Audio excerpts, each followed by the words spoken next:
आज यातनं एक संदेश निश्चितपणे जातोय की या देशामध्ये महिमा मंडन होईल तर ते छत्रपती शिवरायांच्या मंदिराचं होईल, औरंगजेबाच्या कबरीचं होणार नाही। हे देखील या निमित्ताने लक्षात घेतलं पाहिजे।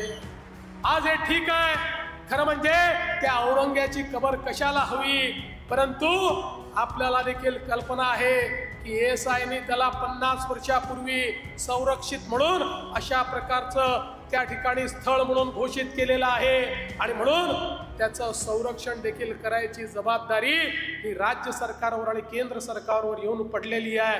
काय दुर्दैव आहे, ज्या औरंग्याने आमच्या हजारो लोकांना मारलं त्याच्याच कबरीचं संरक्षण आम्हाला करावं लागतं। पण एक वचन तुम्हाला निश्चितपणे देतो, काहीही झालं तरी या महाराष्ट्रामध्ये औरंगजेबाच्या कबरीचं महिमा मंडन होऊ देणार नाही, त्याचं उदात्तीकरण होऊ देणार नाही। त्याचं उदात्तीकरण करण्याचा कोणी प्रयत्न केला तर तो प्रयत्न त्याच ठिकाणी चिरडून टाकण्याचं काम या आम्ही केल्याशिवाय राहणार नाही।